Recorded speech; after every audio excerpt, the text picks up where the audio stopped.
Live everywhere. Daily Co's Radio on netrootsradio.com presents David Waldman. Kagro in the Morning Show.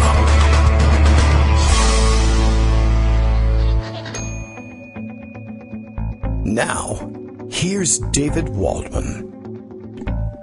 Hey, good morning, everybody. How you doing? It is Tuesday, July 3rd, 2018, almost July 4th. The growing consensus around Kagro in the Morning World headquarters is that we really should take advantage of the holiday tomorrow, although I did get nice messages from those of you who do have to work on January 4th saying, oh, come on, I don't want to have to start my day out without the show.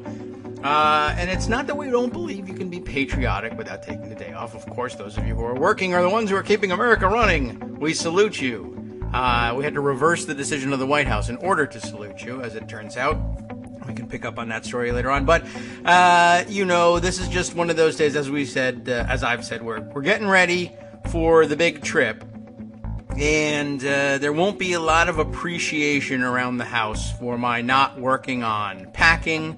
And there won't be a lot of appreciation around the podcast listening community for my not getting podcasts ready for you for the rest of the week. So I'm doing my best to record some additional material, and tomorrow just might have to be given over to the travel thing and further preparation for bringing you stories and podcasts over at least some part of the break. I might be able to sort of rotate as between podcasts and reruns, and we'll decide which kinds of reruns we want to bring up. But maybe there'll be ones that bear on the podcast we've prepared. The problem with preparing the podcasts, of course, is lining them up, making sure that they fit neatly inside the lines of a podcast.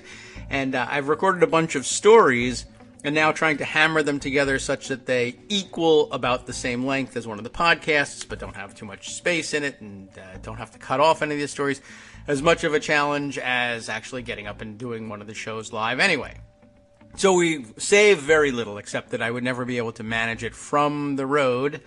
Anyway, hoping that everything goes well, and hoping that everything goes well today, and that I'm not too distracted. I do have in pocket at least one terrific source of information that I think we ought to catch up on as soon as possible, and I do invite Armando to join us for this one. He was very excited about the development of the story. And as I understand, he's found something else this morning that I haven't seen. So he's sent it along so that we can open that one up and discuss it. And guess what? It's Marcy Wheeler. You can't do better than that in terms of a good morning start to get down deep in the weeds of what's going on with the Mueller investigation. Things that we know, things that we don't know, things that we can divine from parts that we know about. And who knows what sort of mosaic we can put together. Yes, this morning I hinted at something else going on. This morning I just, before getting on the air, happened to see that there was let's see, I can grab the tweet here. The report of, where's it coming from? Let's see. Oh, one of the Bloomberg writers, David Joachim. I don't know how he pronounces his version of Joachim and how he pronounces it. It may be just like the name. But anyway, he writes, White House reverses decision. Will allow half-staff American flags in honor of Capitol Gazette victims. I was not aware, until I read this, of course, that was something that had to be reversed in this country. I mean, this is where we are. I hesitate. I did respond and said, it's amazing that in Trump's America, this is something that has to be reversed.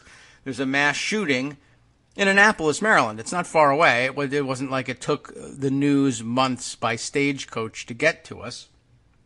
And it's in a state capital, and I mean, it could happen anywhere, obviously. But I don't know how you ignore this. And now I'm interested in, like, what was the decision-making process to say no to this request? I've never seen anything quite like that, and here we are. And I was hesitant to even type the phrase "Trump's America." That really bothered me just as a concept. But I went ahead and did it. You all know what I mean. Here's the. Why don't we read the reporting of the Capitol Gazette, where, of course, the shooting happened. on the question. They're likely to have a insider's view of what happened. White House reverses decision, will allow half-staff American flags in honor of Capitol Gazette victims. Gee whiz, thanks very much. I'm sure they're thinking out there. Well, let's see. Danielle Ohl is the reporter on this one, and it must be extraordinarily difficult for any of them to do this sort of work this close after the shooting. The White House has reversed its decision. What's the link to? I'm just curious. One of their previous stories. I'd like to read their outraged previous story now that I think about it. Why don't we start there? Trump declines request to lower flags in memory of Capitol Gazette shooting victims. That must have come as a terrible shock. How would you like to have that on top of the shock of having had a shooting in your workplace and losing 5 coworkers? Now, this story begins with the update that the decision has been reversed, but I'm just sort of curious how they would have approached this one. President Donald Trump has declined a request from Annapolis Mayor Gavin Buckley. I guess Gavin Buckley didn't give enough money to Donald Trump to lower American flags in honor of the fatal shootings of 5 employees from the Capitol newspaper last week. Obviously, I'm disappointed, Is there a cutoff for tragedy? Buckley said Monday afternoon. There was an attack on the press. It was an attack on freedom of speech. And really, had it been anywhere, had it been at, whatever, at a garbage dump, you'd have the flags lowered. It's an attack on garbage. We don't have to, I don't understand what, well, I mean, he's just illustrating the point of how egregious this is. But okay, this was an attack on the press. It was an attack on freedom of speech. It's just as important as any other tragedy. And that's all that really needed to be said. Governor Larry Hogan, who is a Republican, ordered Maryland state flags to be lowered to half-staff from Friday through sunset on Monday. Through Maryland's congressional delegation, Buckley put in a request to the White House over the weekend to lower the American flags. Buckley said he had hoped having the American flags lowered too would help keep national attention on the attack. And I'm certain that it will. This will only add more attention to it. I have no idea why you wouldn't initially approve of this. Trump had ordered flags lowered for previous mass shootings, including in May after the deaths of 10 people at Santa Fe High School in Santa Fe, Texas, and the shooting at Marjorie Stoneman Douglas High School in Parkland, Florida in February that left 17 dead. Maybe he needs double digits. I don't know. While Buckley had previously thought he might lower the city's American flags regardless of the president's decision, go for it, the mayor said his wife talked him out of that. He was civil, is what happened here. And what did Trump do? The Trump White House absolutely took a crap on him. Oh, but then we reversed ourselves. Okay, fine. At this point in time, it would start to polarize people, and I don't want to make people angry. He said, look, even after he finds out the answer is no, he's still civil. The White House did not immediately respond Monday to a request for comment. Now, the updated version, we'll just flip back to the old story now that this decision has been reversed. President Donald Trump's press secretary, Sarah Huckabee Sanders, called Buckley this morning to inform him of the decision. President couldn't be bothered. They sent Smokey Eye to do it. Smokey Eye the Bear. Terrific. Buckley had said Monday that the White House had declined the initial request the mayor submitted through Maryland's congressional delegation. Buckley had already ordered the Annapolis flags lowered. Governor Larry Hogan. Okay, so this is the same information. It's just astounding to me that could even have happened. And, well, here we are. I mean, I'd love to have the explanation, and I suppose they should, I don't know, barring some other dumb thing happening today, and of course, why would that be barred? That's more likely than anything else. Reporters should be asking about this at the daily briefing, assuming there is one. What in the world would motivate not a delay in the approval of the request? That can happen, but a denial. Why would there be an initial denial? Not enough people? I mean, it was a huge story. The fact that if you have to rely on the fact that it happened at a newspaper, fine. And I know he's hiding from anything having to do with the controversy, but obviously, most people would have thought this was an automatic. And so therefore, the way to hide from the story was to simply permit the lowering of the flag, and everybody would know exactly what was going on. I mean, I guess occasionally there are people who I mean, you might not guess, or you might not even remember. There's so many mass shootings, honestly, and they happen at such a pace in this country, and so many other things happen. You'll occasionally see the flags lowered and say, what happened with the flags? And you can look it up. There are websites that will tell you why a flag is at half-mast. I'm sorry, half-staff. I keep saying half-mast, and that's, by the way, there's a whole real thing about that. If it's on a ship, it's at half-mast. If it's on land, it's half-staff. They have it right here in the newspaper. Anyway, so the few people that'll be reminded, oh yeah, that did happen. They're not going to think anything more of it. But of course, if the flags aren't, then you find out about it and you say, wow, how do you even have the, however you want to put it. We want to work the have the balls thing out of the vocabulary here. But how do you have the gumption, the gall to say no to something like that? I really don't know. I mean, I would say it tells you all you need to know about Donald Trump, except there's so much more you need to know about Donald Trump because he's such a horrible individual and, sits at the top of the worst administration ever seen, here or anywhere else, quite honestly. And I guess we'll include Caligula in that. Anyway, let's see. We can round up more stories here, open up pocket, and we might as well just open up the door right away to Armando if you are ready to go. Give me a signal, wave a flag at half staff, and let us know whether you're ready to go, or just call right in, and we can launch into some of these stories. Let me set the table with one other small item, though. I'm just sort of interested in following up on this piece that I saw this morning from Slate. We're going to have to call. Let's get on the phone and call the Rhode Island Democratic Party and ask them what the hell's going on. I wish we were that kind of show. If we had a studio and real phone lines and producers that could patch stuff up like that, maybe we could do it. Oh, is this the Rhode Island Democratic Party calling us now? No, it's Armando, so we'll answer the phone here. Hi, Armando. How you doing? Hey, how are you? Okay. Would you like to play the part of the Rhode Island Democratic Party for the moment? Oh, hold on. See? It's just like the Rhode Island guys here.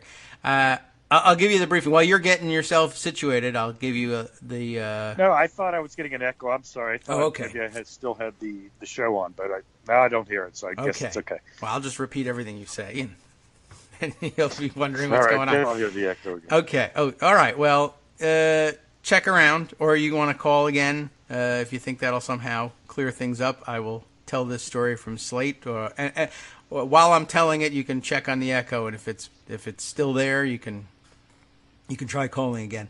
This story from Slate tells us it's Osita Nwayenevu is my best guess at the last name here. Why did the Rhode Island Democratic Party endorse an alt-right supporter over a progressive incumbent?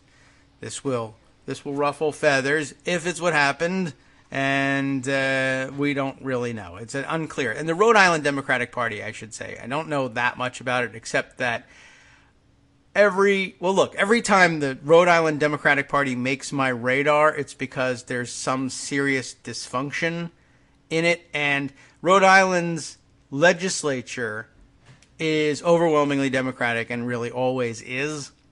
And they first came to my attention actually way back when I was looking at the most overwhelmingly Democratic state legislatures in the country, back when I was thinking when we were urging those who were willing to send resolutions from state legislatures urging actually the impeachment of George W. Bush, and Rhode Island made the radar then, and we found out that this is a real weird anomaly of a Democratic Party, quite honestly, and that though they were overwhelmingly Democratic, they were also oddly conservative, especially for a small eastern state. But this is a weird story. Moira Jane Walsh, a 27-year-old former waitress and labor organizer, captured a bit of national attention after she won a seat in the Rhode Island House in 2016. I did not happen to capture that bit of captured national attention myself. I did not hear about it. And she must be saying now in the wake of what is Ocasio-Cortez her election in New York. Well, that's a bigger deal, of course. Primary for Congress versus state legislature. But she must be saying, hey, what happened? You know, I'm not getting that kind of attention. But state legislature is a smaller thing, to be sure. Anyway, she said in this article, she's quoted as saying, I decided that I wasn't just going to work on legislation because there's been so much neglect in my neighborhood for so many years that I wanted to make sure that people felt that they had a sense of community, she told The Atlantic that November. Walsh has since been a progressive voice in the legislature and supports increasing the minimum wage and marijuana legislation. She also caused a stir in March, and I guess this is the problem, when she said in a radio interview that there was an, quote, insane amount of drinking, unquote, among legislators at the State House. I don't know whether she meant they're drinking at the State House or those of us who are at the State House are doing too much drinking elsewhere. All this might go some way toward explaining why the state Democratic Party has endorsed her opponent in the upcoming primaries, and that can happen.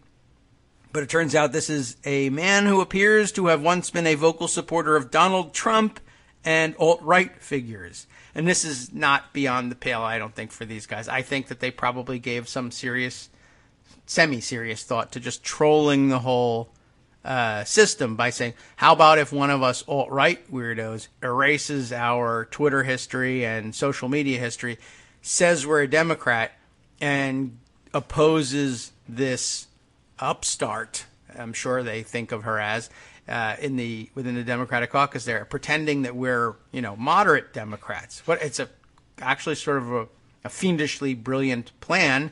It doesn't work very well because you get discovered very quickly, but it might, we'll have to find out whether it's too late. On June 28th, the Rhode Island Democratic Party endorsed challenger Michael Earnhardt in a handwritten addition to a printed endorsement sheet. And I don't know how far the weight of those printed endorsement sheets go, but this was a sheet submitted to Rhode Island's Secretary of State. I don't know what they do with it. On his Facebook page, Earnhardt describes himself as a moderate and responded to queries about his political positions in late May with statements of support for the Second Amendment, which they include in quotes. And I think you'll appreciate that, Armando. They put Second Amendment in scare quotes. And a promise to defend against legislation that attempts to stop or interfere with lawful gun ownership. The rest of the article, as it turns out, is about having explored this guy's previous Twitter history, now deleted but found on the Internet Archives, and which really leaves very little doubt about his original political stances.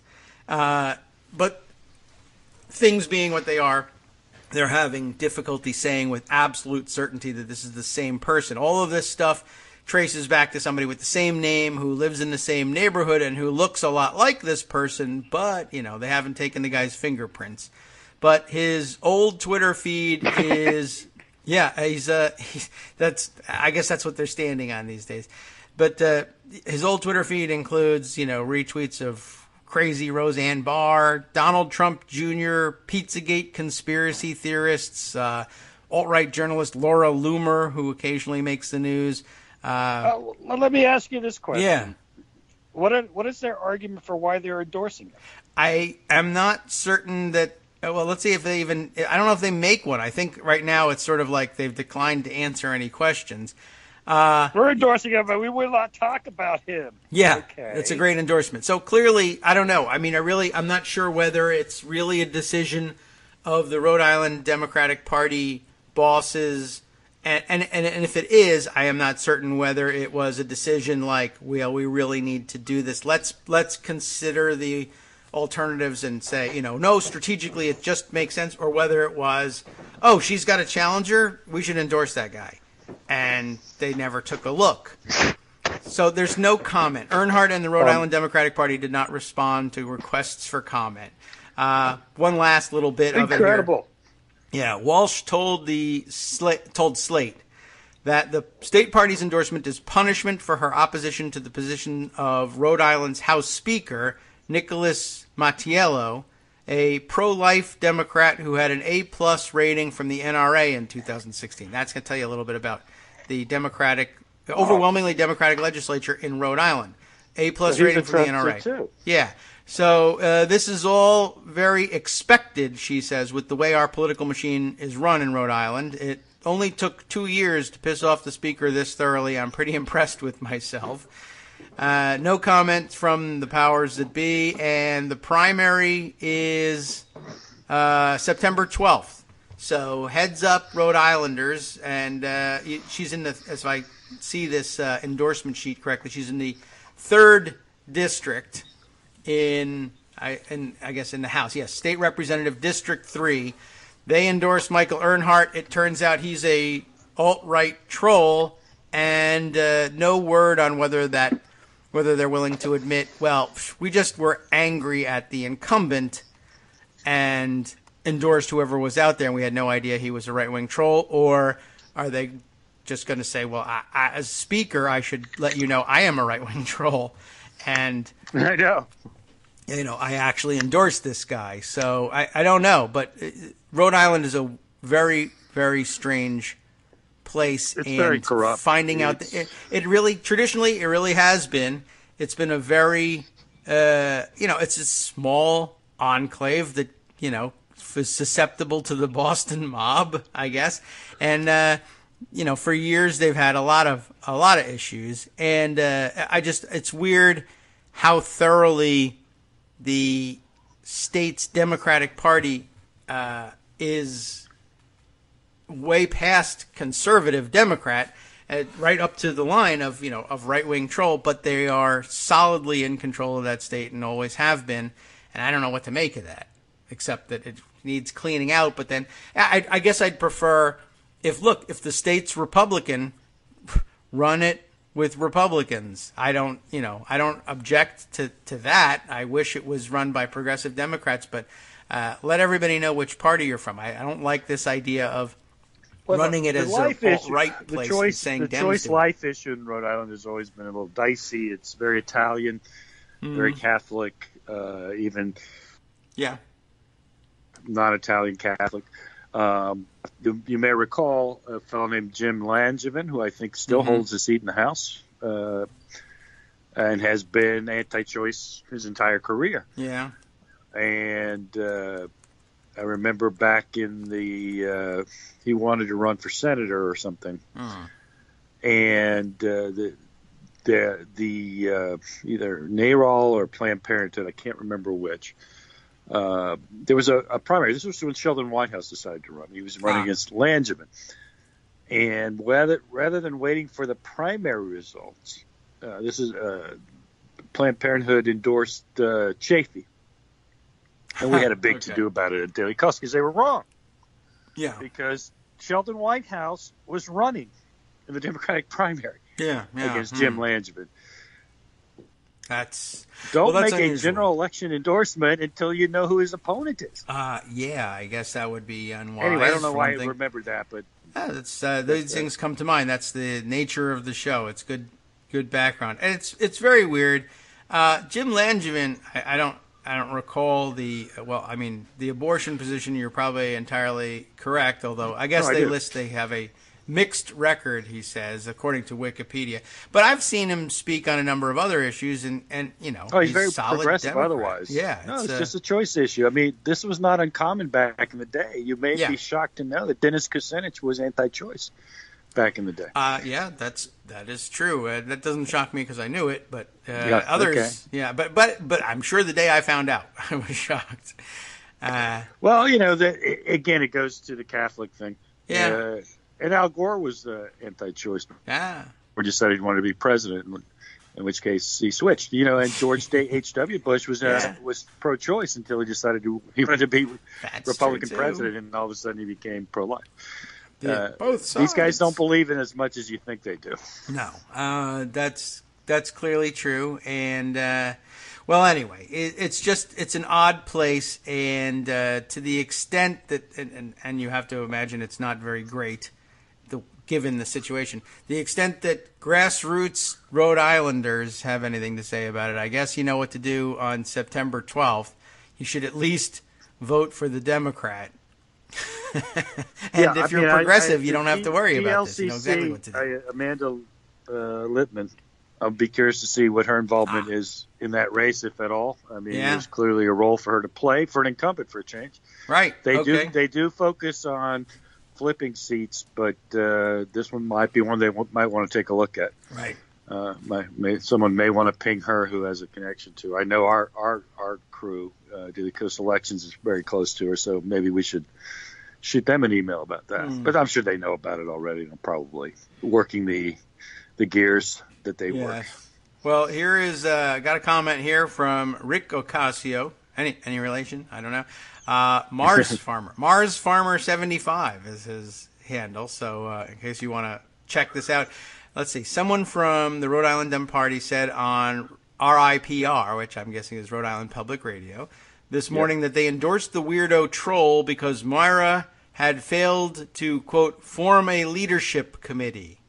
Which she's 2 years into her service. She's a freshman legislator. I don't know what I assume that is that she didn't kick back money to the party to whoever she needs to kick that money back to. That's as good a guess. And form a leadership committee. Or they could be talking about, well, she hasn't really organized her campaign very well. That sort of, like organizing your campaign. So we leadership pick a Trumpster troll? I mean, it's not a good answer. But it's an answer. But I'm glad. Thank you for passing that on. I'm not saying, Rick, I'm not saying this is your answer, obviously. Thank you for telling us what happened here. And that's pretty crazy. And stupid things happen at the state level, at the local level. I admire anybody who's got the fortitude to sit through local or even state level politics and take it seriously. I can't. And national politics is ridiculous enough. What happens, the more local you get, the worse it gets because people think they can fly under the radar. And they can, for the most part, particularly They're doing with it right now. of, I'm watching it happen. Local newspapers. But look, this got caught, and that's good. Mm-hmm.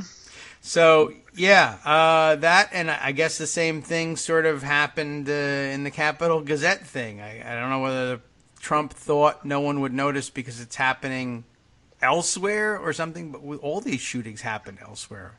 I don't understand what the motivation for that was, other than I have to guess that somebody like what's his name, Stephen Miller, said, "No, don't do it. We don't pay attention to these things. They're trying to politicize shootings.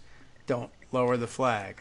Or people will remember what you said about the press. Or I think his advice would normally just be, people will be bitter and angry about it, so do it. Wait a second. Let's not say they oppose politicizing shootings. They had a whole event. Yeah. Well, with what did they call? They mean they oppose angel families. Yeah. So they're plenty happy. You know what that means? That means shootings. You're not allowed to politicize events, and we are.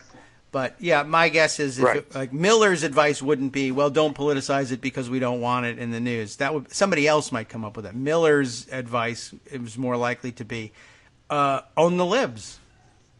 Do it to for liberal tears. Let's do it. And that's like when he did decided to he dashed onto a women's track race. Remember, to prove he was faster. Yes, I assume he lost the race. By the way. I can't believe that guy we didn't hear much anybody. about that. That did come up, and I think we wondered about that. They didn't publish the results.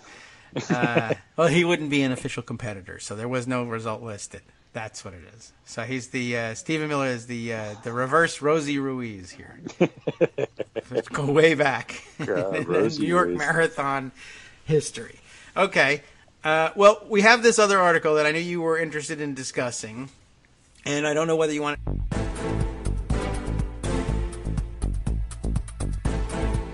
Well, there's the one that Farrell highlighted, which it goes to the story that you and I have talked about for years and years and years.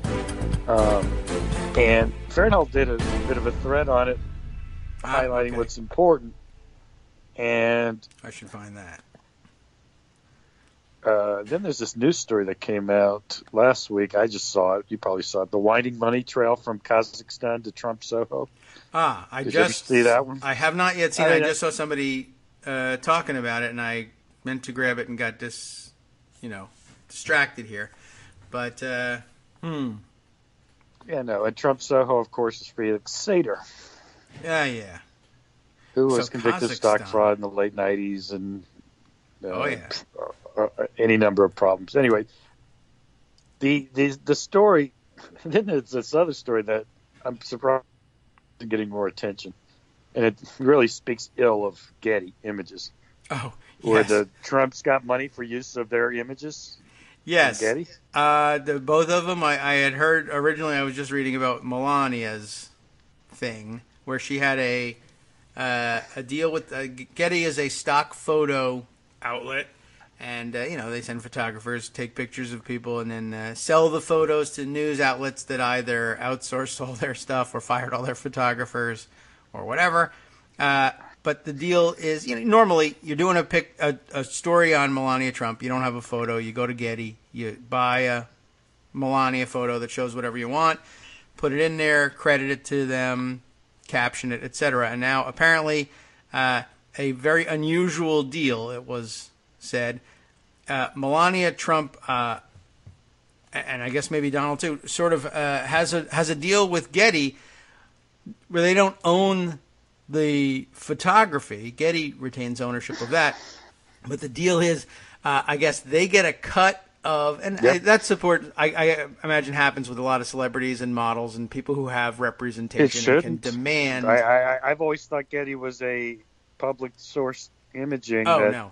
Frankly, went to the photographers, not to the owner of the copyright of the photo, not the people. Yeah. These are public figures in public situations. They're not endorsing. Yeah, they shouldn't. I mean, I would think that maybe it could happen for, entertainment figures or something like that, where they could. It shouldn't. It probably shouldn't, and I don't know whether it does or not. But it certainly shouldn't happen here when you're talking about the First Lady. The deal she has is, I think she gets a cut of photos that are licensed through Getty, and Getty has deals with photographers and various other. So they'll cut a deal with you. They don't care.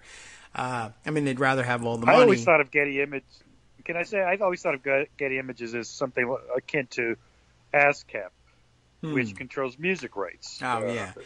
And I don't know if they would agree. It's an easy collection system. Okay, instead of going to each photographer and, getting it, this is a clearinghouse.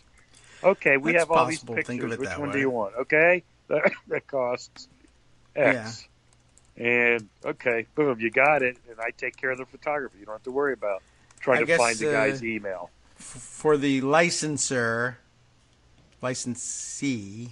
it does sort of function that way. It's an easy way of doing it. But I think photographers also think of it as an easy way to publicize their photos. They know people will search there.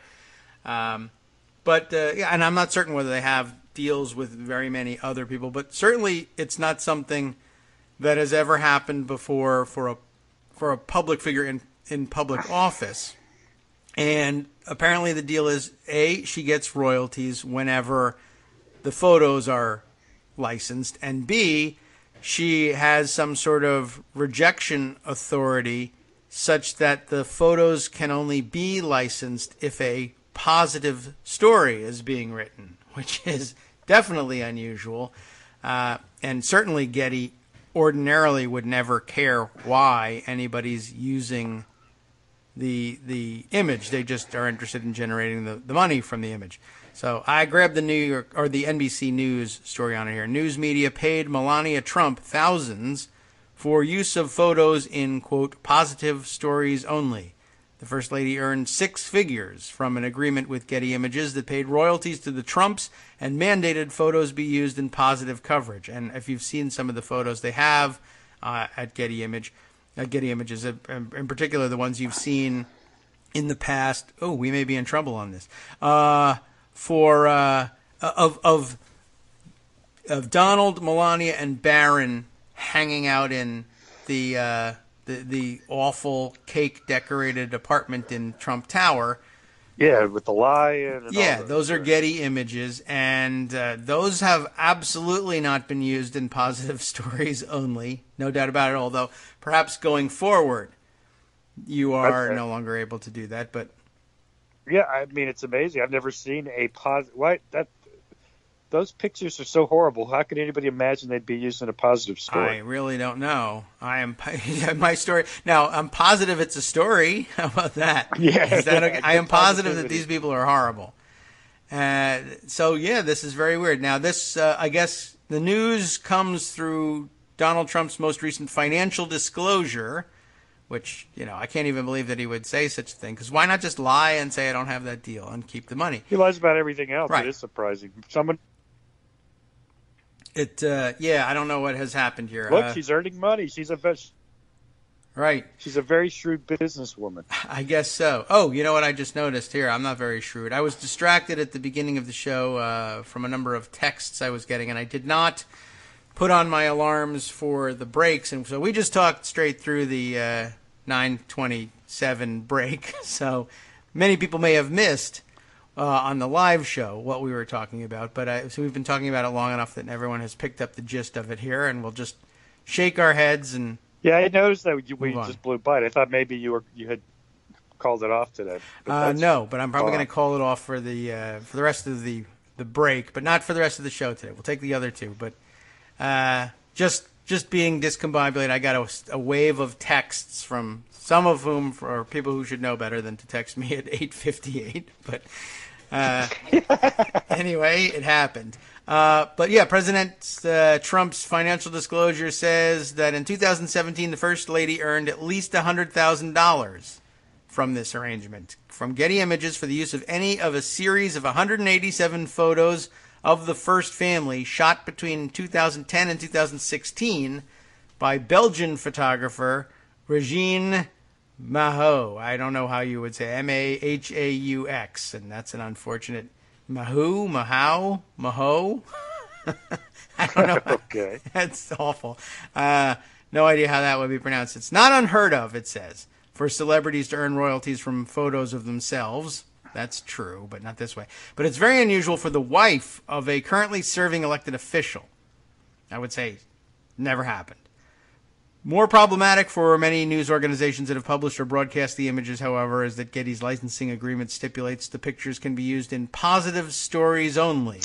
Which, again, there, Getty should have said, I'm sorry, you just can't earn money. That's not a deal we're going to sign. Well, then we withhold our, the rights to our image. Now, again, I'm sorry, the photographer owns those. If you didn't think in 2010 that you would be the subject of negative news stories, that's on you.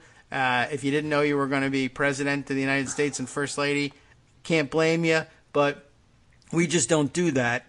We're going to earn money our way, and if you want a piece of it, I'll give you a piece of it, but no, you can't control the news coverage our photos go into. I'm surprised they did that, and quite honestly, we ought to find out a little bit more about the people who signed papers for Getty, I guess. Yes, I mean it's quite an embarrassment for Getty. Yeah, and I'm pretty sure they almost certainly have violated that provision if that's the case. Because as you said, I've never seen those images used positively. I can't imagine how they would do it. Let's see. Federal officials are only required to give an income range in their filings. That's how come we know. All we know is it's more than 100,000 and less than $1 million. And I don't know why we don't refine those ranges, but the answer is because the people who make the rules like it vague. Yep. Let's see. NBC News found at least a dozen organizations that had paid to use this photographer's restricted images of the Trumps in 2017, resulting in indirect payment to the First Family. And now, we really have to figure this out. I know that Daily Kos has a standing deal with Getty Images, and that usually allows you to use. Well, I'm not positive that they do, but I know that they've used. If I recall correctly, I never use. I just don't have any reason to use much in the way of stock photography. But they have a stock photo deal, and I believe they have used Getty Images before, and it's one of the major stock photo houses, so it wouldn't surprise me.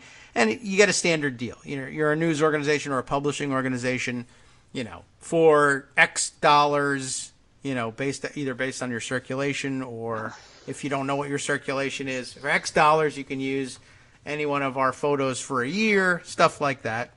Exactly. And now we have to go and dig into, if we use a Trump photo, is Trump getting paid?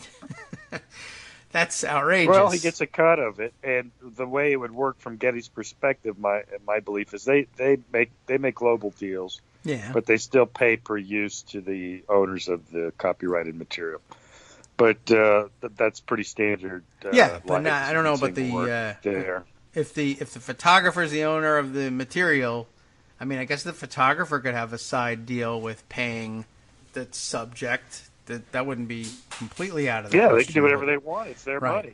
So anyway, let's see. Yahoo News, NBC News, Marie Claire, the Daily Mail, My San Antonio, big one there. Houston Chronicle, House Beautiful, made a mistake with those photos, and SF Gate, the website for the San Francisco Chronicle, are among those that have featured these highly stylized family portraits since Trump took office. And I doubt very many of SF Gate. That's a terrible name, by the way. I don't know. Yeah, SF Gate. But anyway. But they've done it. Let's see. Anything else of immediate interest here? No, it's just another grift story. I mean, it's just and it ties into a lot of grift stories. Now, this story made me think of another awful person based on what he did yesterday. A column you written, and I know you tweeted about it. Mm-hmm. This Alan Dershowitz being upset that yes, that he's being snubbed or cut in Martha's Vineyard or something. I forgot. His social friends profile are angry at him. Yes, he says. All right, that's right. He's invented a word for being in trouble with his friends. His friends don't like what he's doing or why he's doing it, and they're angry with him. And so he says, they are socially profiling him, which is intentionally a use of the word profiling. It's not the kind of, it's racial profiling is what we're worried about. He's now invented social profiling, which is if people don't like you, that's unconstitutional. That's where we are right now. Social profiling isn't a thing. But the funny thing, of course, was he was upset that people on Martha's Vineyard were, quote, social profiling. Yes. Well, that, I assume, was meant to show, the Eastern elite snobs that we as Trump supporters hate are the ones doing this. But, I mean, what are you doing on Martha's Vineyard? You know what I don't know? I don't know how people would react to me on Martha's Vineyard, and that's because I've never been anywhere near Martha's Vineyard, and I probably couldn't get there. Might be able to buy a ferry ticket there and walk around. Exactly, but I can't live there. I can't rent the bungalow. It's as I tweeted, I'm too economically anxious to be able to afford being socially profiled on Martha's Vineyard. Exactly. I have never been in a restaurant where the owner has talked to me. I have never been on Martha's Vineyard. These are not problems I have, but somehow the heartland understands that I'm the super an Eastern elite, as Trump would say. Yes, that's probably true. So I forgot about that one. He's upset that people are not inviting him to parties because they're like, you're disgusting now, and I hate what you do, and I don't want to talk to you about it because I know who you are. You're Alan Dershowitz. You're going to argue with me about whether or not I'm allowed to be upset with positions you took on television, and that's absurd. And you like to argue, and I don't, and I'm not going to invite you to my party to come. You enjoy pissing all over the buffet. I like to eat the buffet. Don't come to my party. What? Unconstitutional. Basically, you're socially profiling me. Yeah, you're a menace, and we hate you. I think apart from all that, I believe I would find Dershowitz to be a fairly unpleasant person who I wouldn't want to be around anyway. Very likely. But, I think that part of it is, look, these are people who find Trump disgusting and find your arguments in favor of Trump, what you call his civil liberties, ridiculous, absurd, and shameful. And I don't want to be around you. Yeah. The fact that anybody would complain about that just stuns me. Yeah, I don't know. I think it got him in the news, so I guess he's happy. Yeah, but I mean, it's been ridicule after ridicule after ridicule. It was very dumb. It was a misfire for Mr. Dershowitz. Yeah. Well, and later we'll find out it was a misfire in the Rudy Giuliani sense. Like all of his initial backfired defenses of Donald Trump, and somehow everyone, I guess, had to come out of that believing, yeah, Donald Trump wanted that to happen. It was all part of a strategy because there's no other explanation for it, because it's too stupid to contemplate otherwise. Yeah. Okay. All right. Well, let's see. We might as well continue with news roundup, and then maybe we'll make the second hour about the various larger stories. What do you want to save the stuff over? Because I think the stuff that's really weedy and you'd have to sort of cross-reference is the story that came out in the Statesman about Trump not having the money to buy this estate near St. Andrews and asking the Bank of Scotland to fully fund it. We can go right to it if you like. That story, because I'd like to save a little bit for Marcy, because I think Marcy's story is pretty remarkable. Okay. And it's particularly interesting for both of us, because we've known her for such a long time, that she did what she did. Just so you know, she wasn't an informant for the FBI, but she did make a report to the FBI about somebody who she believes was colluding with the Russians. It's a remarkable story. See something, say something. Well, I guess so. Let's take a look at it. Why don't we go right to that then? Because they're all right, you prefer that one? Okay. Yeah. I sent you the link. It's called "Putting a Face." Yeah, putting a face, mine, she says, to the risks posed by GOP games on Mueller investigation. This is this morning. Let's take a look. I'd like to put a human face, my own, to the risk posed by GOP gamesmanship on the Mueller investigation. Sometime last year, I went to the FBI, as the people in Donald Trump's campaign were supposed to have done when things like this happened, but instead colluded. I went to the FBI and provided information on a person whom I had come to believe had played a significant role in the Russian election attack on the U.S. You know what she does. She parses all of these stories to death, sometimes beyond all reason, but occasionally does come up with something either ahead of the investigators, or at least ahead of our understanding of the investigators having grasped it and announced as much publicly. So she's very on top of these things, and has come to the point now where if she believes she's proved something like that, she will actually go and say, yeah, by the way, I think this person did that, and up to date in your investigation, you have believed that they were not involved, or you haven't had any proof, but I think some other piece of information you have already revealed indicates otherwise. So I guess she did it. She went to the FBI and provided information on a person whom I had come to believe had played a significant role in the Russian election attack on the U.S. Since that time, a number of public events have made it clear I was correct. I never imagined, or I never in my life imagined, I would share information with the FBI, especially not on someone I had a journalistic relationship with. I did so for many reasons. Some, but not all, of the reasons are, and there's a bullet-pointed list here. I believed he was going to do serious harm to innocent people. That would motivate me. I believed, and others agreed, that reporting the story at the time, just reporting it, look what I found, I'm a genius, right? Just doing it that way would risk doing far more harm than good. This was something apparently that belonged in the hands of the FBI that could do something about it, and it wasn't about showing what a genius she was.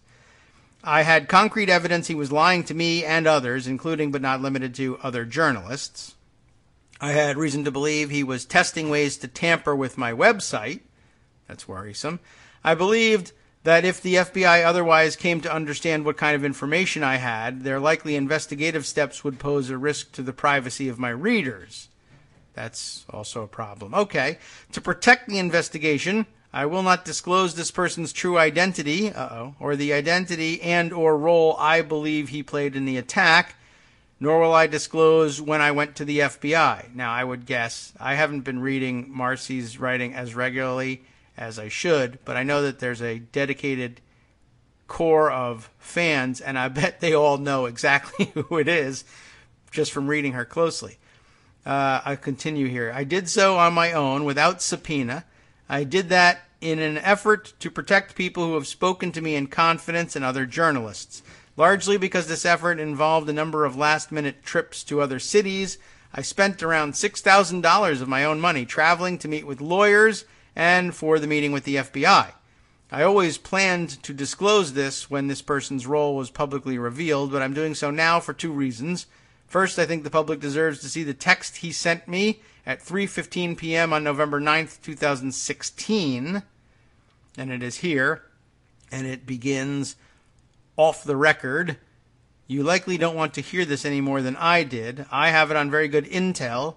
A1, if you know human intelligence ratings." Love to use jargon. "That Flynn is speaking to Team al-Assad in the next 48 hours. Interesting. Well, I think I've always thought Mike Flynn was just an outright spy. Anyway, obviously, that in of itself is disconcerting on a number of levels. You can probably figure out a lot more than I can. That's the screen grab of the text that is included here. She comments the substance of the text, that the Trump team started focusing on Syria right after the election, literally November 9th, has been corroborated and tied to their discussions with Russia at least twice since then. Most importantly, in his statement to Congress, Jared Kushner explained his request for a back channel with the Russians by describing an effort to cooperate on Syria. And I guess this is from his statement to Congress.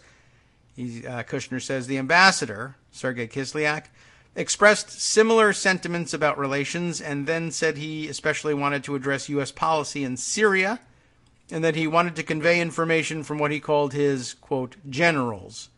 He said he wanted to provide information that would help inform the new administration. He said the generals could not easily come to the U.S. to convey this information, and he asked if there was a secure line in the transition office to conduct the conversation.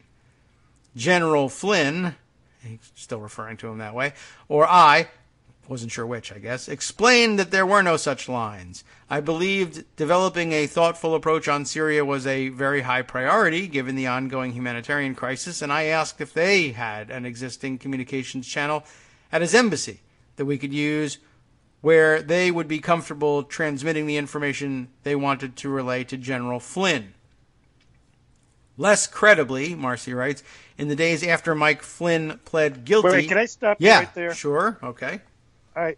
This is an explanation of what was going on during the transition period. Yes. This was why did I want to go to the channel. Russian embassy? Right. There is one administration at a time. Yes, right. This was wholly improper as a concept. Yes. Now, he would never know that, Kushner. He's not a person who's interested in those kind of rules, doesn't like following them, and had no experience with them. Okay, so the idea there is he wasn't being corrupt, he's just an idiot. Now, that's a defense. Yeah. Okay, but you don't put an idiot in charge. No. But well, we did as a country. You, but yeah, well, right. I mean, you want to avoid that. Yes, the idea of putting an idiot in charge being an okay thing to do is, well, he won't put idiots in jobs that, really pull the levers. He's a figurehead and he runs around being an idiot. And surely the rest of the government will know what they're doing. P.S. That's the deep state that they hate so much. So yeah, I don't think. Right. First of all, you get to constitute the deep state, and two, you're going to populate it with morons. I don't know what your problem is. You have people stationed in Moscow now in an administration. Mm-hmm. If the Russians want to share information, they can. In the embassy, if they're worried about secure channels. Right. Or they could fly in for a meeting. I mean, that's the other thing. But they got to meet with the administration, not with the one that's coming up. You have one administration at a time. Anyway, continue the story. Right. It just struck me. But yes, but that's a good point. And because he's an idiot, he would have no idea that it was inappropriate. And he also likely would have no idea why it's inappropriate. What this needs to be done. And you could, it's improper and it doesn't square with precedent, but I suppose you could argue, look, this man is going to be president of the United States very shortly, and there's a hostile administration. We would consider it to be a hostile administration in place now. They're not going to convey the information we want to hear from these guys to us honestly. Of course, Obama was bending over backward to be actually civil right? At the time, I'm going to have him over to the White House. I'm going to congratulate him. We're going to do all the things that normal transitions do, even though this guy isn't normal. It worked out great. But the idea that he would have no idea that you're not supposed to do this it's got a flip side to it, and he wouldn't understand likely why this shouldn't be done and couldn't be done under normal circumstances. And the answer is because the Russians know very well what they can and can't do with secure communications to either a sitting American administration or an incoming administration in transition.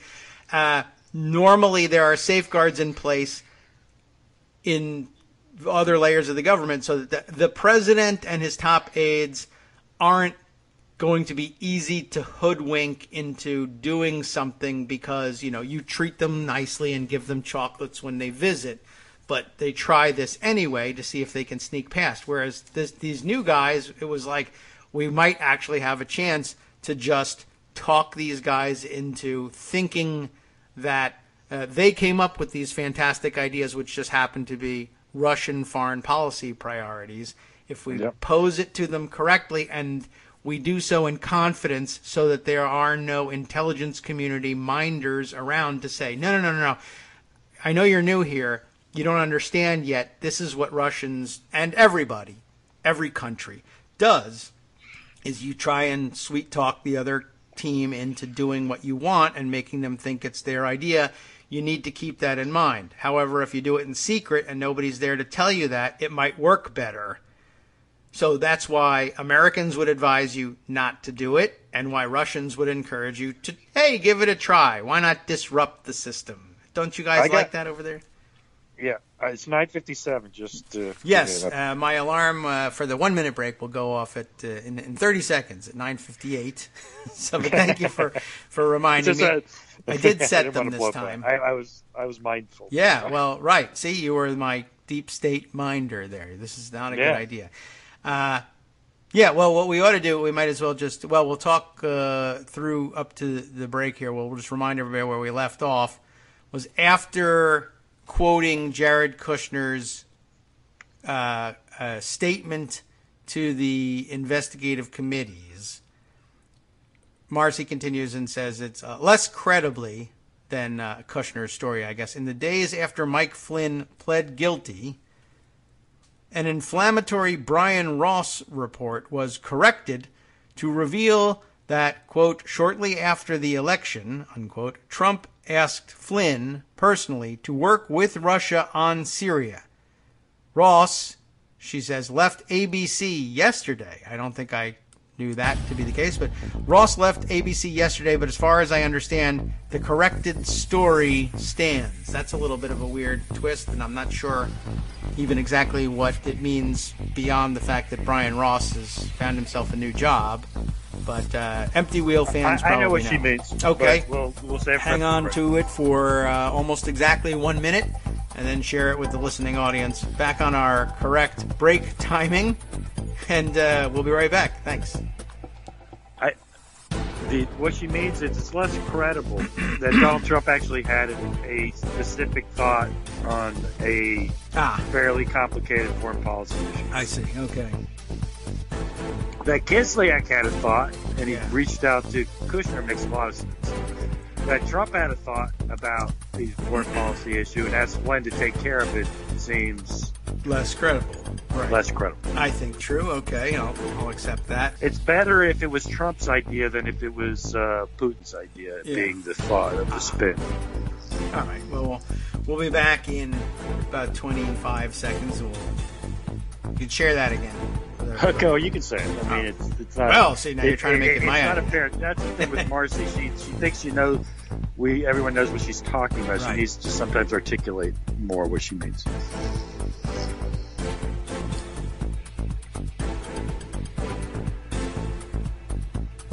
Welcome back now to the Kagro in the Morning Show here on Netroots Radio, having finally taken our break. Sorry about that first one. We just were so excited about the various stories and being able to talk to Armando early. that did it. Over the break we discussed exactly, well, what does this mean? And I had lost Marcy's train of thought. That happens. Marcy jumps ahead in stories. Greg sometimes explains it this way, that they jump ahead to the conclusion. And if you follow her blog, Empty Wheel, every day, every hour of every day, you know what she's talking about, likely. She knows what she's talking about, and if you don't read every entry, you may lose the thread. Where she says less credibly, in the days after Mike Flynn pled guilty, there was this Brian Ross report that was corrected to reveal that shortly after the election, Trump asked Flynn personally to work with Russia on Syria.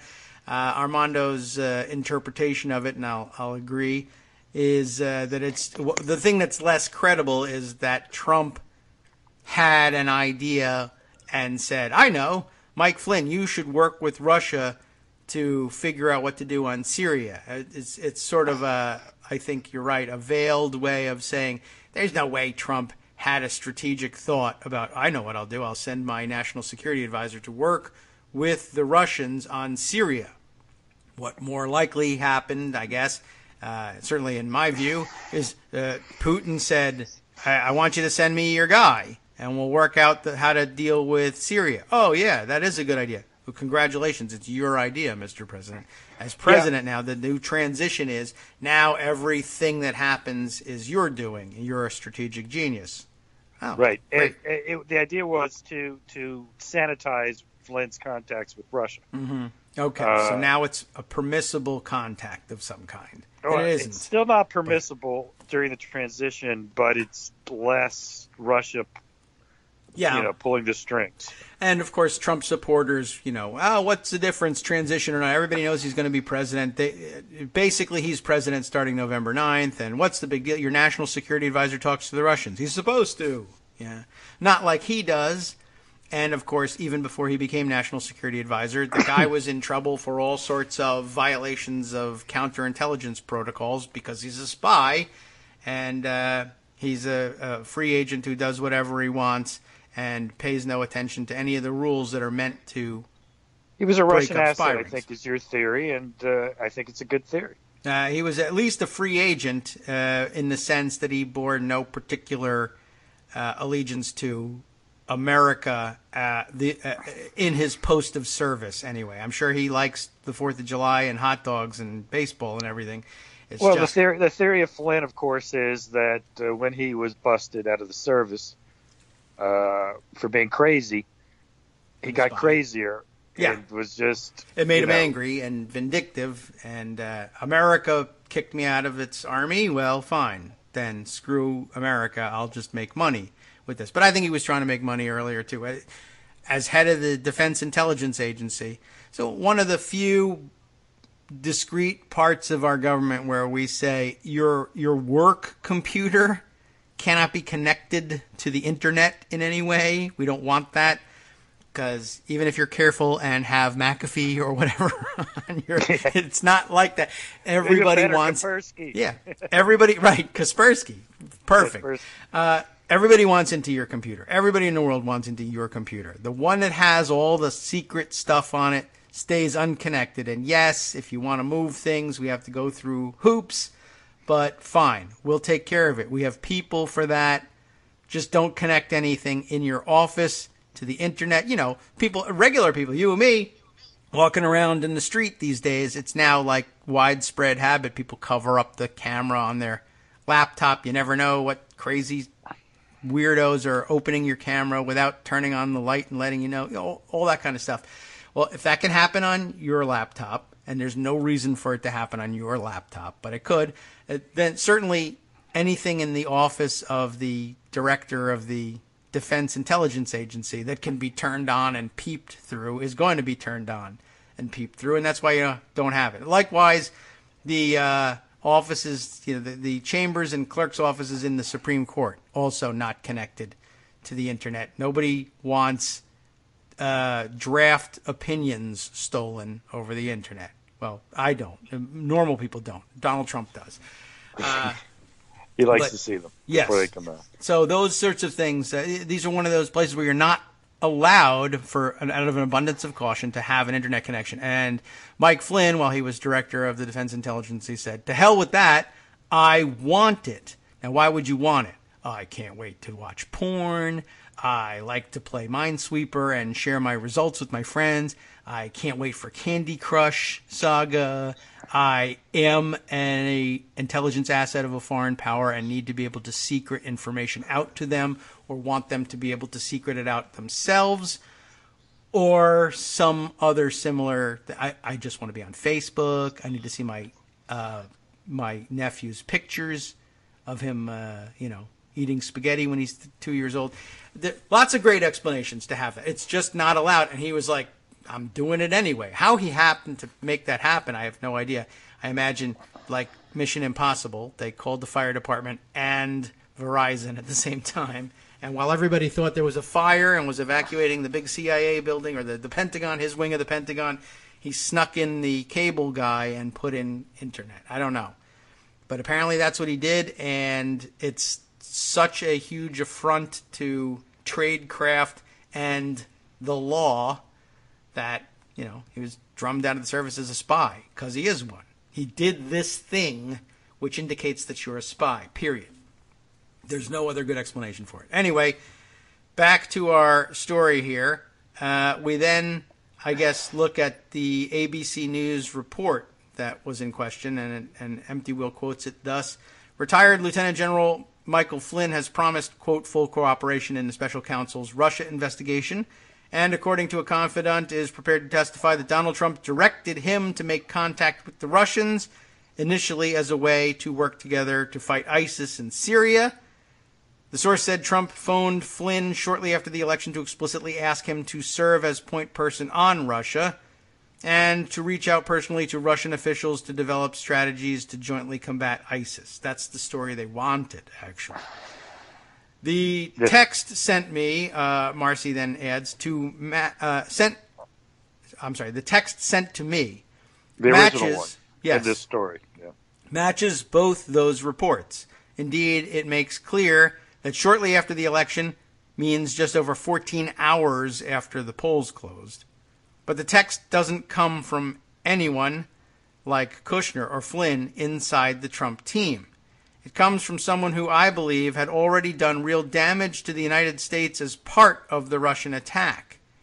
That person understood the cooperation with Syria in terms of the U.S. backing Bashar al-Assad, not in terms of fighting ISIS. I'm making this public now because a David Ignatius report Thursday maps out an imminent deal with Russia and Israel that sounds like what was described to me within hours of the election. This deal appears to be the culmination of an effort that those involved in the Russian attack worked to implement within hours after the election. Can I just give you an aside? The name of Ignatius' column is Trump handing Putin a victory in Syria? Well, that is problematic as well. I will tell you this. I spent a great deal of time recording a article I've been holding on to for, a couple of weeks that I want to use for one of the podcasts that centers around, and I spent like an hour and a half reading it on tape here, focuses on the Israel-Middle East component of the Trump-Russia stratagem, I guess. What are they up to? It was called Donald Trump's New World Order. What they were doing in cooperation with the Saudis and the UAE with respect to their willingness to cooperate with Israel in a regional alliance to suppress Iran, and part of it had to do with how to settle issues in Syria, and a lot of that also had to do, obviously, with allowing an expanded Russian role there. I guess it's all coming together, and the timing is right. So let's continue here. She says he's making it public now because of this David Ignatius report. Is Trump handing Putin a victory, and that this sounds like what was described to her within hours of the election. And that's awfully fast for Donald Trump to come up with a plan to reorder international relations, let's say. Donald Trump, beyond saying, get me 2 Big Macs and 2 filet of fish, which is what I always get at McDonald's, isn't likely to have been doing a lot of deep thinking about this in particular.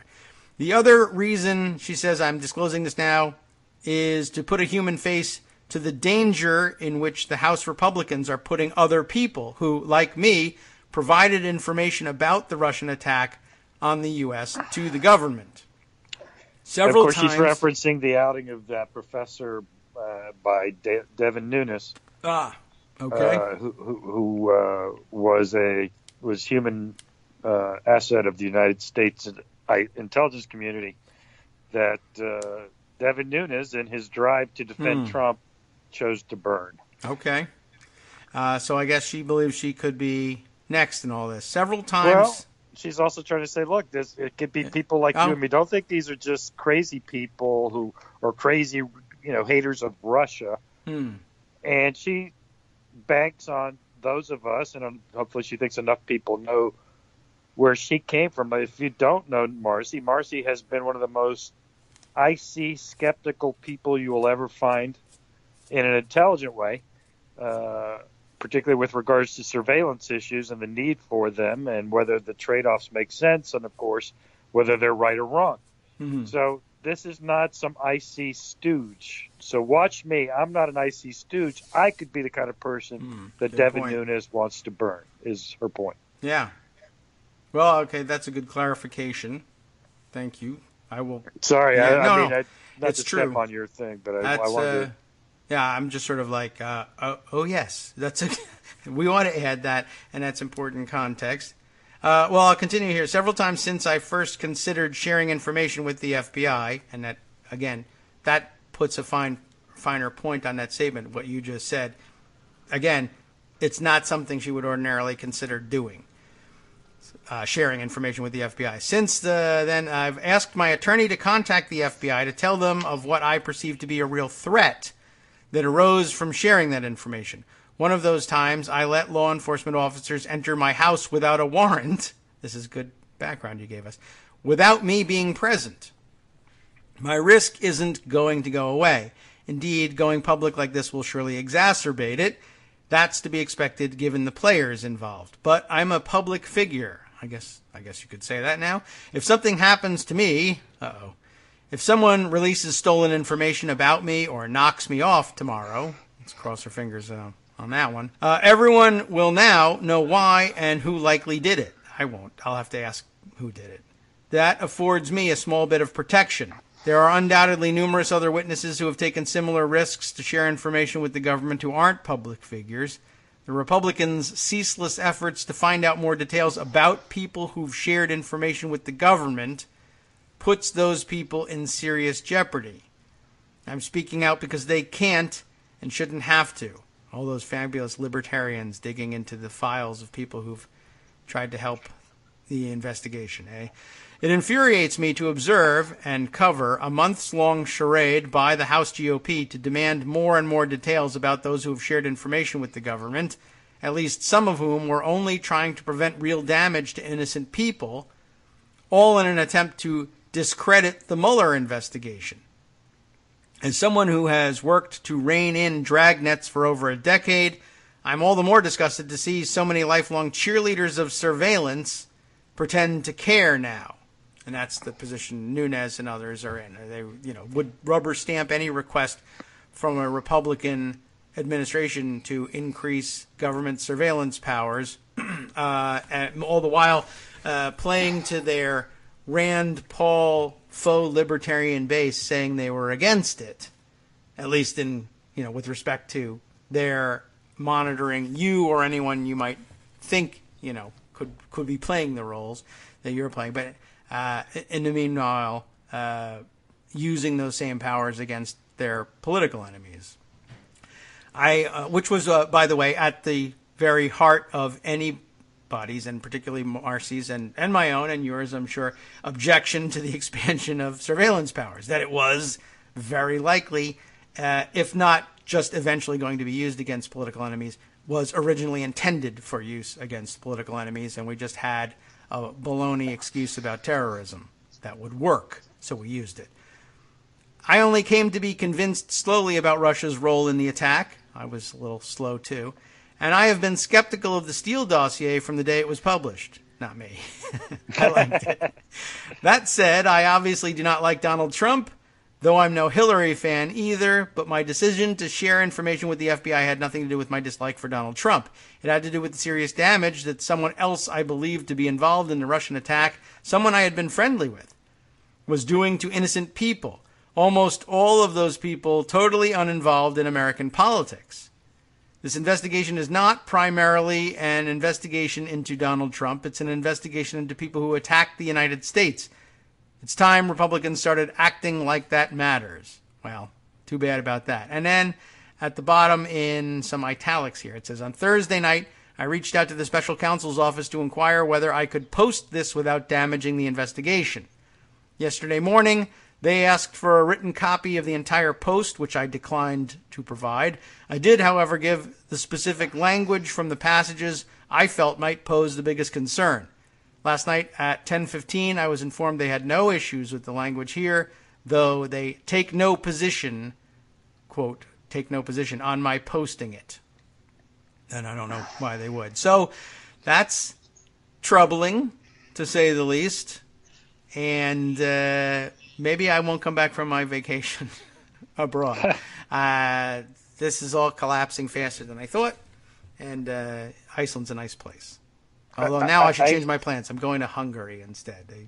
They've been advertising Prague, so heavily. I hear Prague is nice. I've never been to Prague. I have, actually.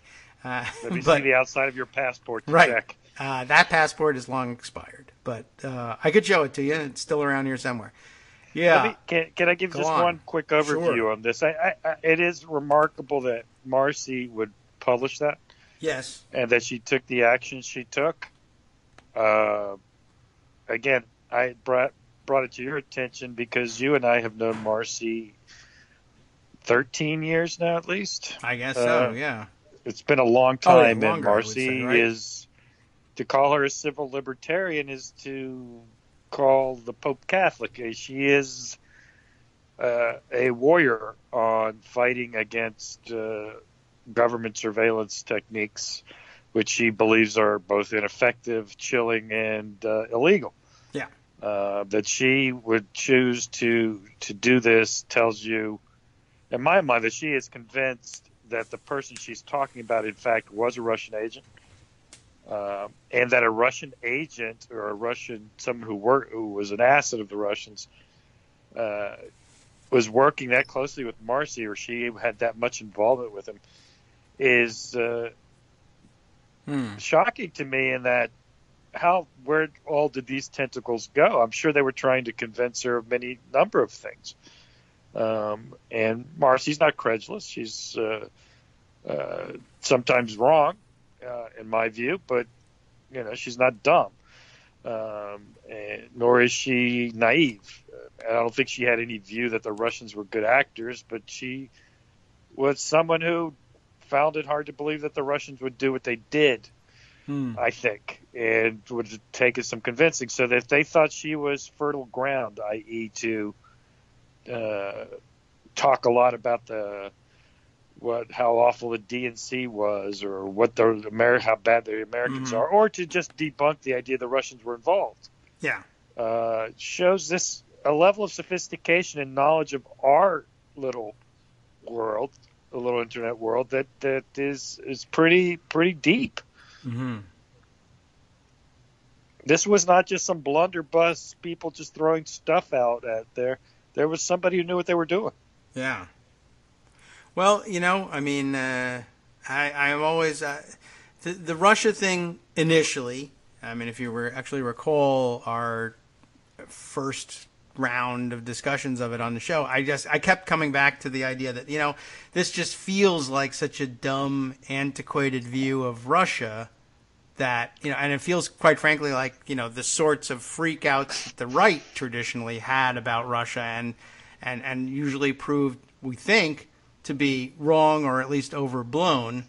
and it feels really uncomfortable. It felt very uncomfortable the first couple of weeks to be feeding the idea that, yeah, the Russians, they snuck in and stole our elections. And so much of it, harkened back to more recent stories and fights even in the online community of, over hacking of voting machines. And you can hack a machine and change the numbers.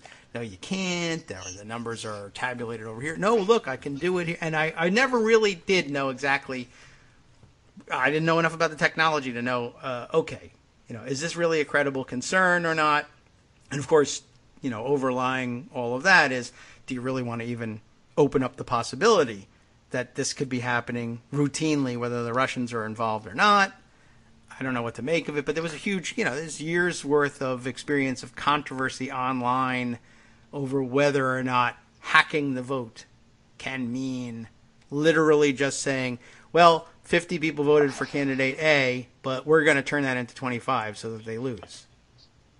Yeah, and I don't think that's really possible either. And I will say this, but it's the one thing that would worry me about that, if it was possible, is the people in charge of looking at these things for the Democratic Party any good?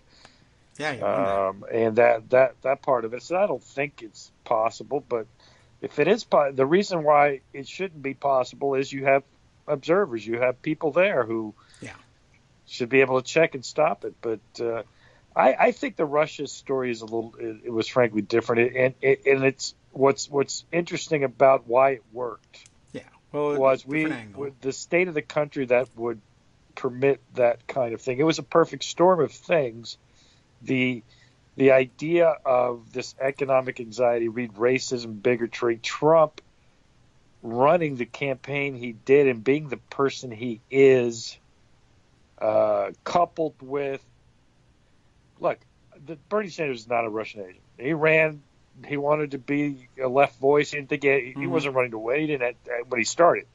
Of course, later when he had some success, his focus shifted. And like any candidate, you start thinking you deserve to win, you should have won, someone, didn't give you a chance to win, all the things that candidates do.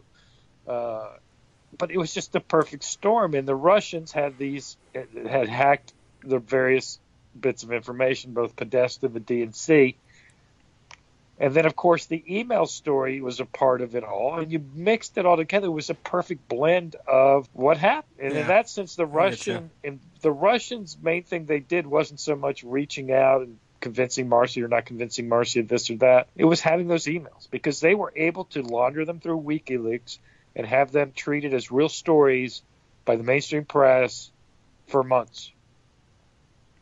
Right at the time when the Democratic Party and the left needed to unify and get through that process.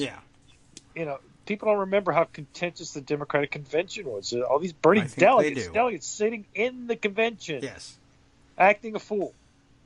Jill Stein walking all around the goddamn Democratic Convention.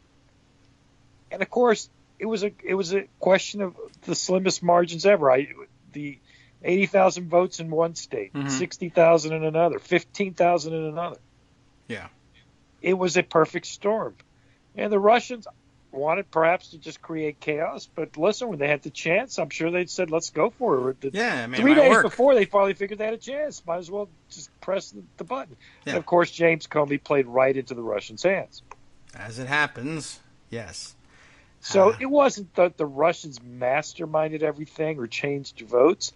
It's just the things they could do were especially effective in this one election. It really was a confluence of perfect storms. And the initial resistance to it had a lot to do with it. Well, how would the Russians know how to do this or that? Did they have inside help? Because how could they be so sophisticated in their understanding of American politics? But you really don't have to be particularly sophisticated to know that there are fault lines in politics everywhere, and we put ours out in the open. If you have access to the internet, you will know that, and Twitter will give you the statistics about how many people listen to this person who seizes on every single possibility to criticize the institutional Democratic Party, and if you can reach 1 million people that way, with information that you have that you could credibly establish to be true or near true.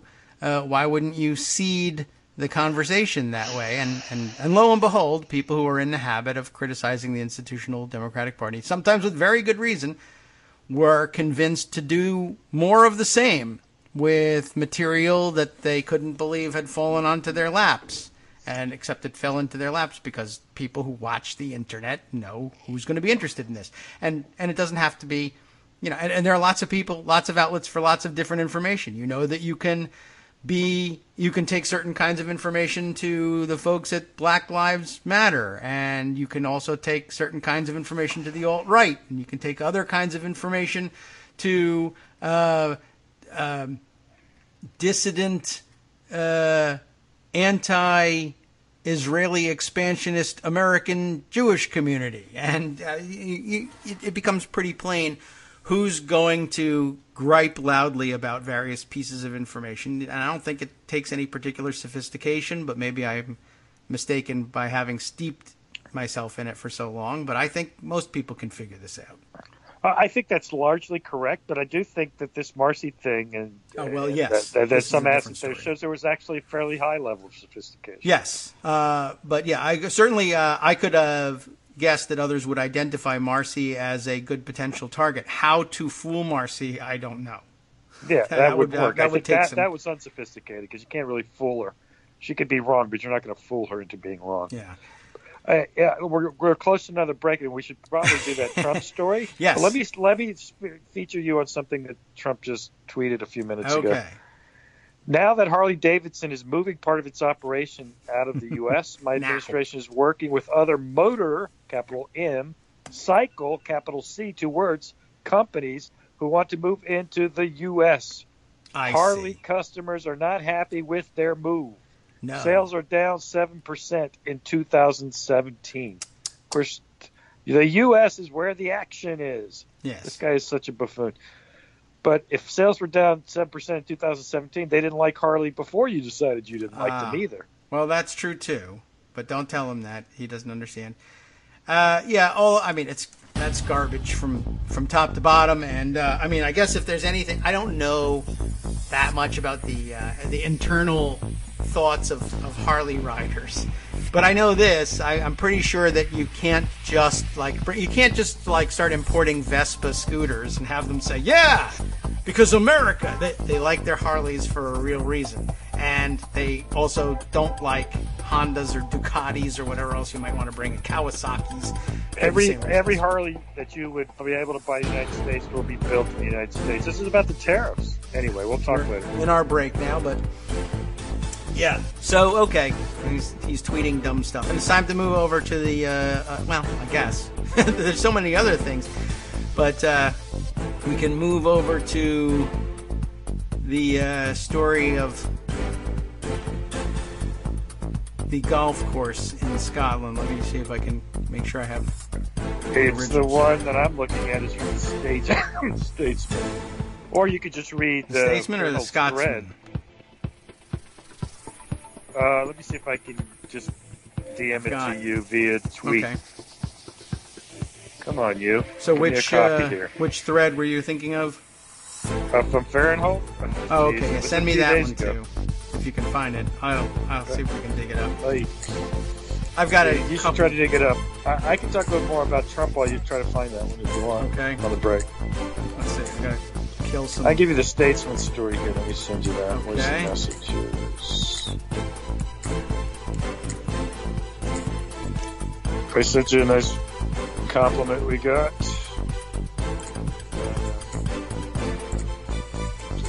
Whoa. But it's not popping up. No.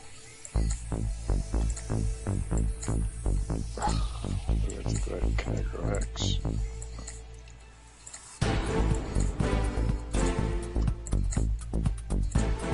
So you think Fahrenheit sent this 2 days ago?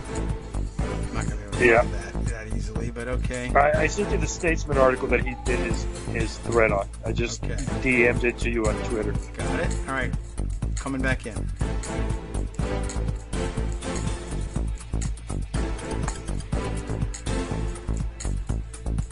Welcome back now to the Kagro in the Morning Show here on Netroots Radio.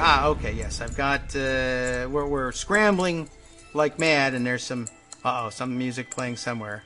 Let's see if we can find it. Or is that me, or is that you? Let's see. Let me mute and see if you can still hear me. No, I find it now. Okay, at least I found one of them. See, okay, I think I've got two versions of the same story open, and they're all playing music. There we are. Gotcha. Okay.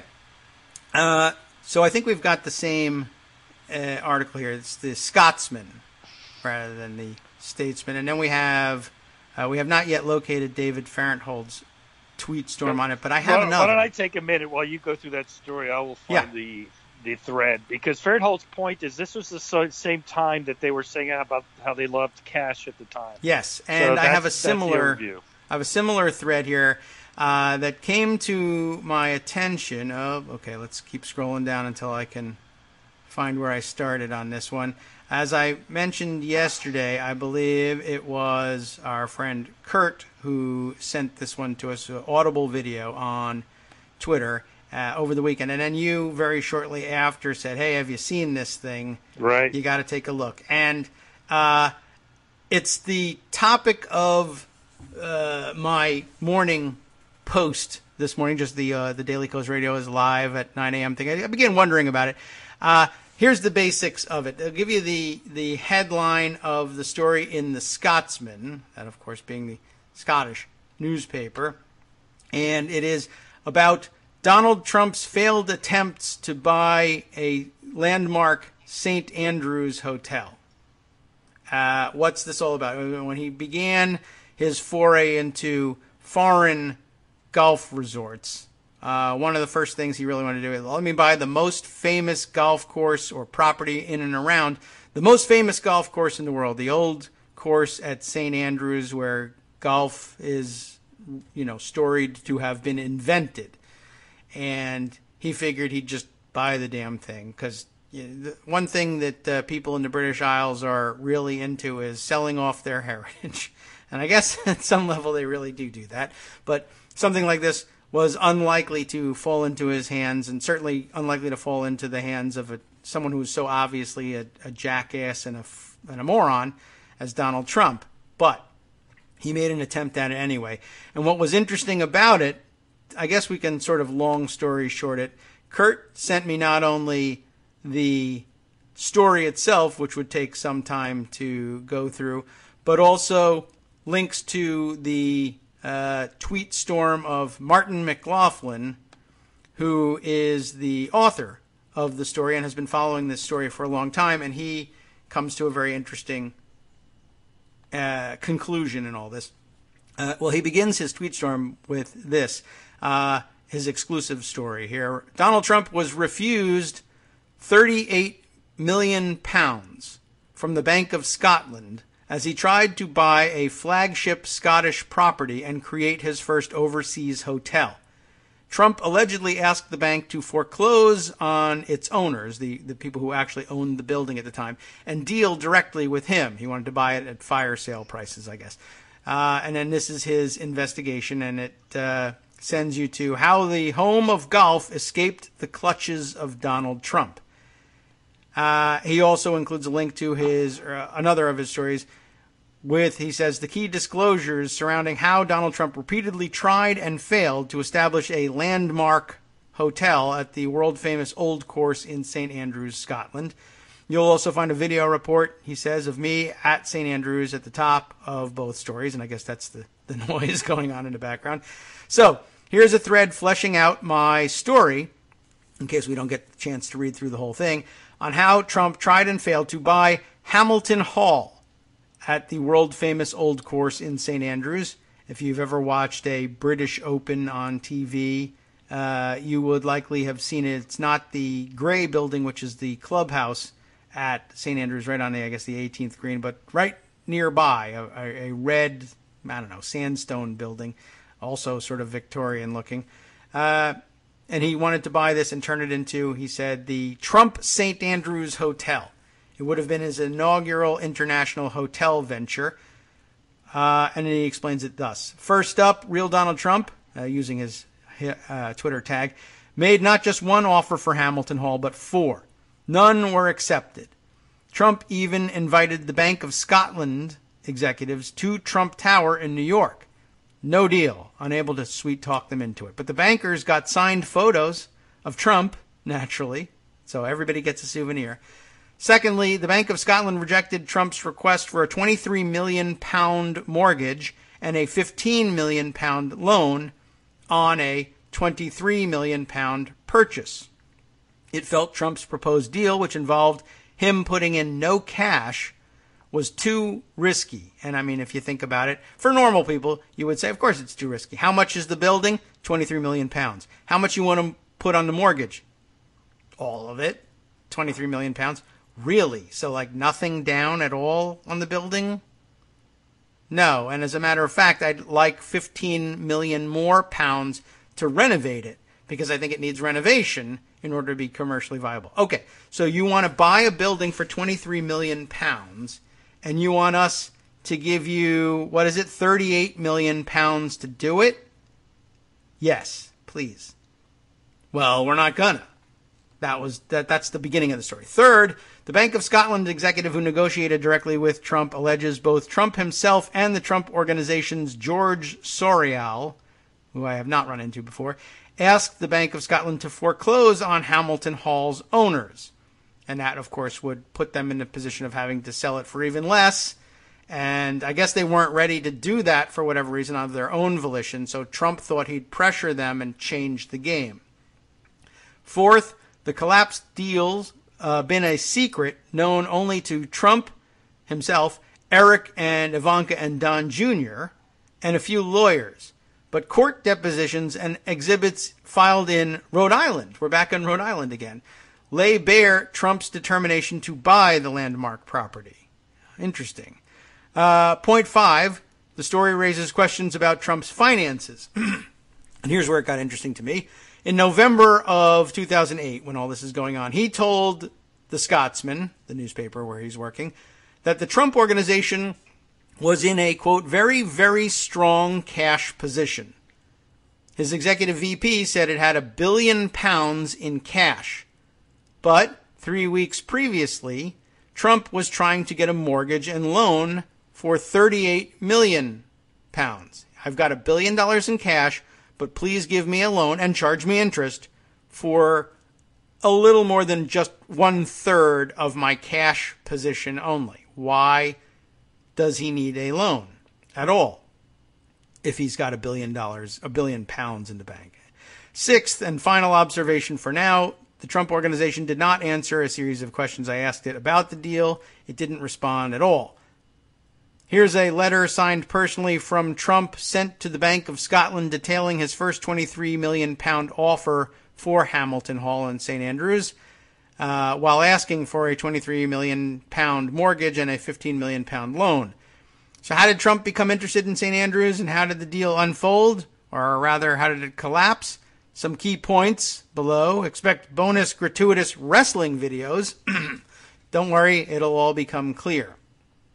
Here's a picture of Trump visiting the old course at St. Andrews and taking the iconic photo. If you were to visit Golf's home, you would take a picture of yourself on this stone bridge, a little stone footbridge that crosses over water leading up to the 18th hole, the 18th green. You can see the clubhouse in there that you would have seen on television, and right next to it you see Hamilton Hall. That's right where you'd want to be if you wanted to have an iconic property at St. Andrews.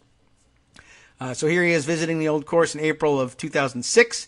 The stated purpose of his visit was to meet with Royal and Ancient officials. That would be the Royal and Ancient Golf, what do they call it, association? I don't know. It's the governing body of golf in Britain.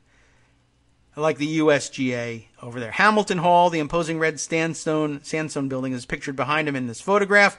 Less than 4 months later, the Trump Organization entered into a confidentiality agreement with a firm called St. Andrews Grand Ventures, LLC. There's the LLCs for you.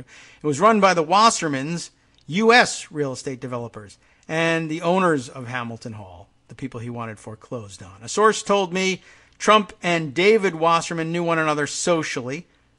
but it didn't stop him from trying to stab him in the back by having the foreclosure go through. Wasserman approached Trump to discuss boosting the equity and marketing potential of Hamilton Hall, which the Wassermans hoped to turn into a fractionalized ownership model super luxury membership club. And so he asked Donald Trump for help. Donald Trump immediately begins scheming, how can I stab him in the back, make him lose control of the building, and buy it for myself on the cheap? It's a good friend to know socially. In other words, by the way, Wasserman's being socially profiled here. Just want to point that out. The following March, the Trump Organization and Wasserman signed a letter of intent proposing a confidential venture agreement of Hall, which would create a Delaware LLC, giving Trump a 25% stake in the business. He includes the title page of the letter of intent for you to read. At this point, you might be asking, what's so special about Hamilton Hall? Well, you probably have to appreciate golf to appreciate the property. He says he wrote a story about the history of the place and includes a link to it, just for your edification. Anyway, that letter of intent proposed renaming Hamilton Hall. Guess what they would call it? Well, its new name would incorporate the word Trump, obviously. Donald Trump, it specified, would license the use of his name to the venture for £1 and would receive various fees for marketing and managing the property. The document was signed on 23 March 2007 on the Trump Organization's behalf by Trump's eldest son, Donald Trump Jr. The next month, soon after his appearance at WrestleMania 23, Trump held a meeting at his 26th floor executive office in Trump Tower in New York.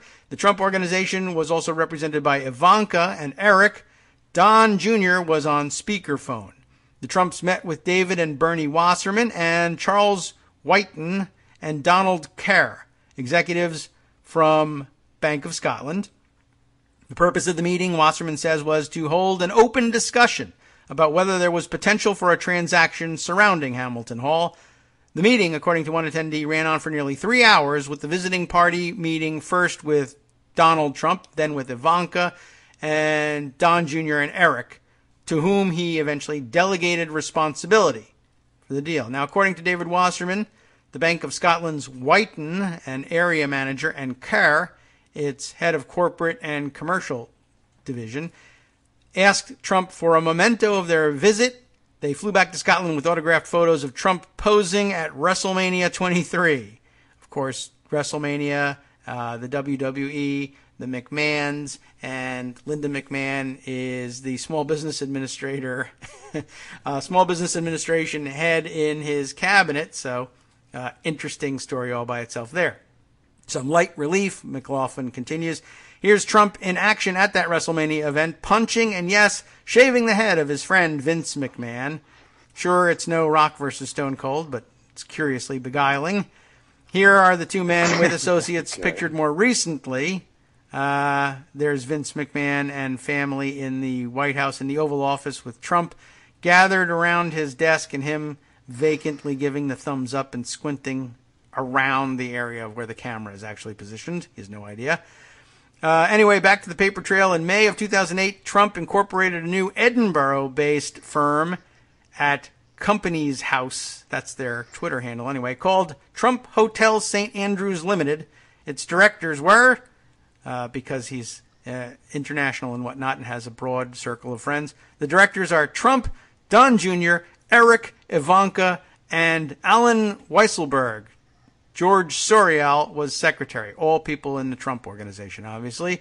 A U.S. contact recently pointed out Trump had a firm registered in Delaware with a similar sounding name. Trump International Hotel St. Andrews Member Incorporated is what they called it. At the time, Trump's contentious plans for his inaugural Scottish golf resort in Aberdeenshire were mired in public inquiry process, but behind the scenes he was quietly setting about turning his ambitions for Hamilton Hall into a reality.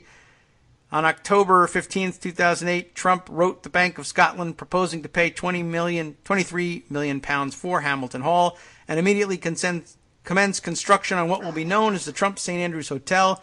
He wanted that £23 million mortgage plus a £15 million construction loan.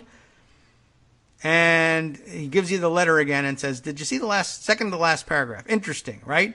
Trump told the Bank of Scotland that it would use as its primary bank for all Trump Organization UK businesses the Bank of Scotland, including Trump International Golf Links located elsewhere. So basically, he wanted this loan. They were like, I don't think so. And he dangled the promise of, well, I'll use the Bank of Scotland exclusively for all my deals, which a normal person would say, but we don't like this deal. Why would we want any more of your crap deals? But this was meant to be, if you just go out on a limb for this one, you'll make money. I'll just keep throwing money at you. McLaughlin continues, here's the thing. According to his company's accounts, Trump never once sought out or used Bank of Scotland facilities at all to bankroll his Aberdeenshire resort. He also bought the various parcels of land for this other golf resort in the UK for £9.5 million in cash. And here's where the story begins to turn. He also did the same with Turnberry in South Ayrshire, a £35.7 million cash deal.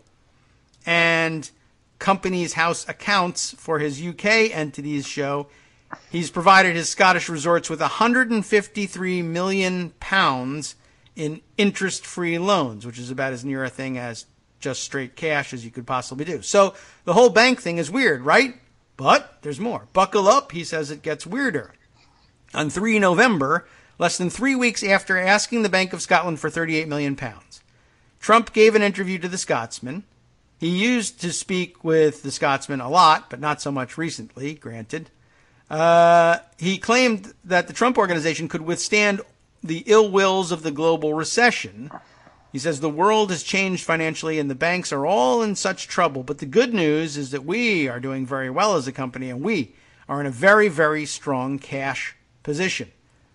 13 days later, George Soros gives the interview to the Scotsman and said they had £1 billion in cash, quote, sitting in the bank and ready to go for his Aberdeenshire course, adding that Trump had recently increased his cash position.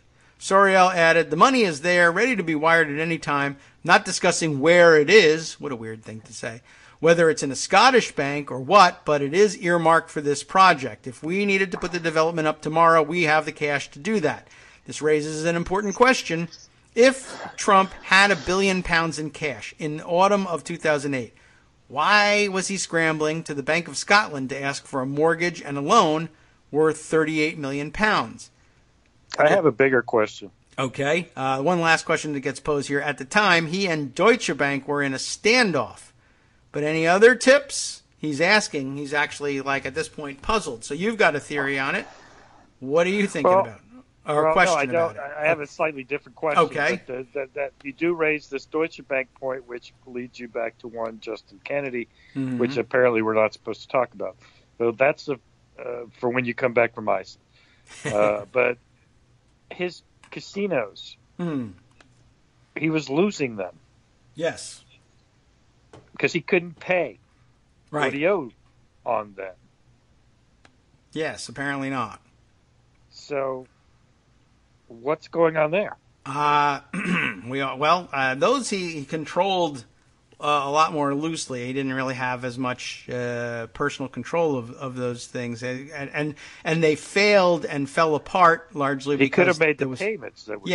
There were not only could he not make the payments, but there's most of the time he can't make payments on things, but the casinos were the one thing that he owned in something like a publicly traded arrangement, and he couldn't hide the failure and couldn't hide the fact that he wasn't able to make payments, and so he lost them. Everything else he's able to scramble and move cash around, and nobody understands exactly, how he's moving cash around the pyramid scheme because everything is so closely held. Okay, then there's this other question that I would raise, which is the next year he sold a property in Palm Beach for $98 million. Right. Which is, at least double the 38 million pounds he was asking from the Bank of Scotland. What about that money? Yeah, I am not sure why. There's no explanation so far as to why he is seeking bank loans at all, right while he's bragging about having billions in cash. And that might be a lie, or he might actually have it and be doing this for some other dumb reason that we don't know about. I think it's a lie. Yeah, it certainly could be. Now, the Washington Post reported a little bit on this, too, back in May. And I have this article. Jonathan O'Connell, Farenthold is on this one. Jack Gillum, too. I remembered this one, and the title was interesting. As the king of debt, it says, Trump borrowed to build his empire. Then he began spending hundreds of millions in cash. And the picture is of him at the Trump International Golf Links in Aberdeen, Scotland, and holding forth for the press, and reminding us, is the lead paragraph here. In the 9 years before he ran for president, Donald Trump's company spent more than $400 million in cash on new properties, including 14 transactions paid for in full without borrowing from banks during a buying binge that defied real estate industry practices and Trump's own history as the self-described king of debt. Trump's vast outlay of cash tracked through public records and totaled publicly here for the first time, that was back in May 5th of 2018, provides a new window into the president's private company, which discloses few details about its finances. It shows that Trump had access to far more cash than previously known, despite his string of commercial bankruptcies and the Great Recession's hammering of the real estate industry.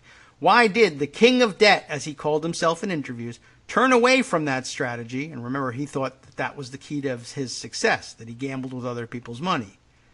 Why did the king of debt, as he has called himself in interviews, turn away from that strategy, defying the real estate wisdom that it's unwise to risk so much of one's own money in a few projects? And how did Trump, who had money tied up in golf courses and buildings, raise enough liquid assets to go on this cash buying spree? And the problem is that from the outside, as I say, it's difficult to assess how much cash they have. And then, of course, there's the complicating figure or addition of Eric Trump, who now manages the business ostensibly, having said, let's see, way back when, the firm's existing business, commercial buildings in New York, licensing deals for Trump-branded hotels and clothes, produced so much cash, he said, that the Trumps could tap that flow for spending money. He had incredible cash flow and built incredible wealth, Eric Trump said. He didn't need to think about borrowing for every transaction. We invested in ourselves. He added, it's a very nice luxury to have. Of course, he also has given interviews saying, an overwhelming amount of our money comes from Russia. We got access to Russian cash whenever we need it. And that brings me to what I had sort of stated yesterday on Twitter and this morning in the morning's post. I need some help with this one. What do they usually suspect you of if you're a normal person? Not even a normal person. You have to be an abnormal type to get into this situation. But suppose I bring to the FBI's attention a man who is swimming in debt, calls himself the king of debt. He's under mountains of debt. He's got debt reaching into the billions with a B. Personal debt in the billions. And payments out the wazoo, and his daughter is married to somebody who also has mountains and mountains and mountains of debt. What does the FBI make of people who are in debt above their eyeballs, who are observed suddenly sitting down with Russians connected to the Russian government, and who come out of the meetings on a cash buying spree, buying the fanciest things they could possibly get their hands on, whether they have any use for them or not? I'm buying Lamborghinis. We're moving into a mansion. All of a sudden, Mr. Debt is swimming in cash, and all he has done differently between now and then is, one, sat down with the Russians, and two, also happens to have, at least now anyway, unusually lenient access to American foreign policy and national security secrets. What is it that they usually end up charging those people with. I couldn't put my finger on the name of the charge. I was like, it begins with an SP, right? SP, not the letters SP, but SP something. SP. It's usually an espionage charge that ends up happening. If you look back at all the famous cases, all the people who have been charged with selling American secrets to the Russians start out under mountains of debt. That's what makes you a target for development as a Russian asset. I can help you get out of this impossible situation. Now, it also helps if they're extraordinarily dumb. And one of the byproducts of being extraordinarily dumb is that if you have been on the record telling everyone who'll listen that you're in an enormous amount of debt, but then suddenly come into some cash, like you and me go, okay, play it cool, pay the mortgage, my problems are over, just stay cool. Donald Trump and most other idiots go, I'm buying Lamborghinis, I'm going to buy a golf course in every country in the world. And that usually is what gives you away. Why would somebody like that go on a cash spending binge? But Donald Trump is a unique individual, and so maybe, you don't think, well, okay, Aldrich Ames did it, that's weird. Donald Trump does it, that's Donald Trump. You might look the other way on that. And, of course, for most of this time that he was doing that, I don't think he had any access to state secrets. Now he does. That's great. But in the meantime, he was a gossip and would blab incessantly, loved nothing more than to give away the personal secrets about personal peccadillos of other billionaires in America. And nobody wanted to hear that more than the Russian oligarchs. Where can we launder our money? Well, we can launder our money almost anywhere, but we can get the best deal out of people that we can put over a barrel and demand more favorable terms. And every once in a while, we'll pay them back by doing something dumb like buying a $30 million property for $95 million and then tearing the house down. We don't care. But if we could find compromised real estate billionaires in America, we can really make a killing. Who's our best point source for finding compromised billionaires? Donald Trump will tell you who everybody's sleeping with. Let's talk to Donald Trump. And then they did. I don't know if they meant to make him president, but they have. And this is a fertile ground for inquiry, I think, going forward. Now, I know we've now eaten up all the time that we had, but I think we got to the points we wanted to. You've included, did you send me something about Farenthold? Did he do a tweet storm on this one, Armando? It's not unlike everything you've just said. Okay. So credit you them really to the Scotsman needed to add to what the story is. Again, one of the stories that we just don't cover is where did Trump get his money after 2005? So to put a date. So now we know at least one likely source of it. But you can't nail it down because it's such a closely held private company. But there's too much weird contradiction going on. And it's also a little bit weird that a lot of this is going on. I mean, I guess it's not weird for a dumb guy like Trump. If he wants to invest internationally, he's going to invest where they speak English because he's not going to understand how to get along elsewhere. So not terrible surprise that you would move over to the UK. But the UK is now in the throes of its own investigation about how its own billionaires were also caught up in being, entangling themselves in deals dangled in front of them by Russian oligarchs for no apparent reason. No one can figure out exactly why. They just started offering people shares in gold and diamond mines, and we'll get to that over the break with some of the podcasts, in exchange for, bankrolling the Brexit campaign. What? How did that happen? I guess it's just coincidence that the entire English-speaking world is involved in this now. So, all right, we're going to wrap things up. Thank you, Armando, for helping me through a tough show for today. Good to get the links in before you go. And hang in there, Marcy. We'll be pulling for you. From Daily Kos Radio on networksradio.com. You have been listening to the Kagro in the Morning Show with David Waldman. as you always know, other things are happening out there in the rest of the world. Look, Rhode Island is actually making it into the news today, and Justice Putnam is going to have more about Rhode Island. How could this happen 3 times in a day? Something serious must be going on there. Do stay tuned. Justice Putnam takes over for now. We will speak again.